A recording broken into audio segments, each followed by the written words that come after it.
Okay, this is lesson 5.7, write zeros in the dividend. We're going to read our problem here.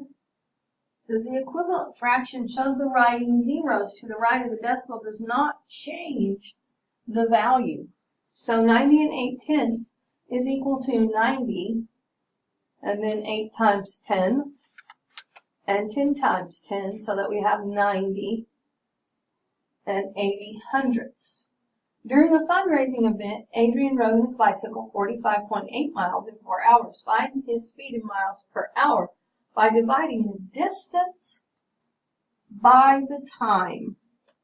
So 45 and 8/10 divided by 4, we're going to estimate. We're going to round 45 and 8/10 to 44 and divide that by 4. In step 1, we're going to write the decimal point in the quotient above the decimal point in the dividend. So you would just bring your decimal point straight up.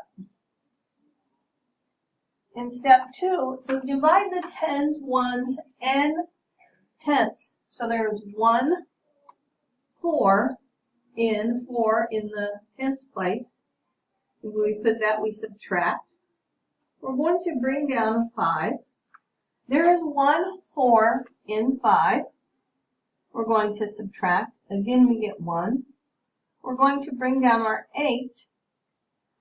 There are 4 4s in 16, or in 18. That would give us 16. And we would have a remainder of 2. Write a 0 in the dividend and continue dividing. So if we have 1, 1, 4, we're going to go ahead and add that 0. It doesn't change the value of our number. So when we say 18 minus 16 is 2, then we bring down that extra 0 we added. And how many 4s are in 20? There are 5 4s in 20. We place that over our 0. And we subtract. So Adrian's speed was 11 and 45 hundredths miles per hour. Now we've moved on to page 228, and here's a little hint. It says when you divide whole numbers, you can show the amount that is left over, or the remainder, by writing the remainder or a fraction, which we have done earlier in the year. Or by writing zeros in the dividend, you can also show that that amount as a decimal. So we're going to practice writing zeros in our dividend. 372 divided by 15. Divide until you have an amount less than the divisor left over. Okay, so they've done that. 2 times 15 is 30. We subtracted and got a 7. We brought down our 2. 4 times 15 is 60.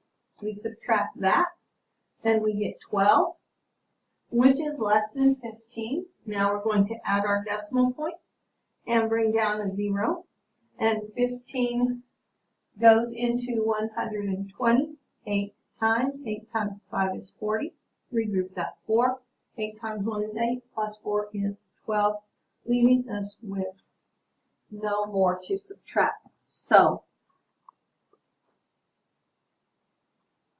24 and 8/10. Place the decimal point in the quotient above the decimal point in the dividend and continue dividing, which is what we did here.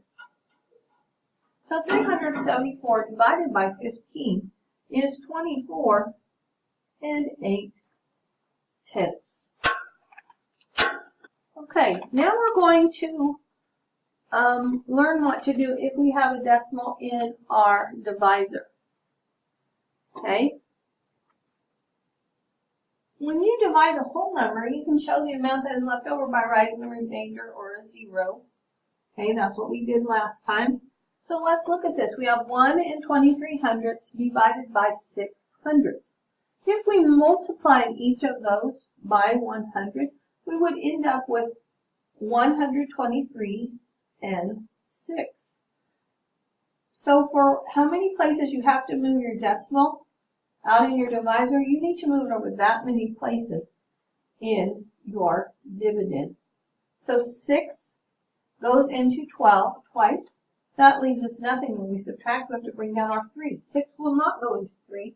So we're going to subtract a 0, and we have 3 again. And we're going to bring this 0 down after we've added our decimal point and our 0. And 6 goes into 30 5 times, which is 30, leaving us with a 0. Okay, let's look at divide 10 divided by 8/10. Now, this case we only have a decimal in our divisor.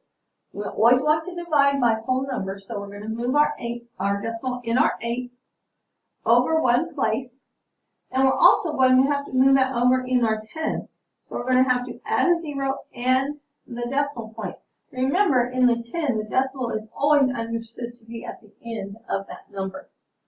Okay, so we've moved our decimal, and now we're only working with whole numbers. How many 8s in 10? Well, there's 1. And 10 minus 8 would be 2. We're going to bring down this 0. Now 8 goes into 20 2 times, and that would be 16. If I subtract, I get a 4. Now I can leave it as a remainder, but we can also add that 0 and see if we can get it to come out to a 0 when we've subtracted. So move your decimal point up into your quotient, add a 0 out there, and bring it down. We now have 40. And there are 5 8s in 40. And so we end up with our 0.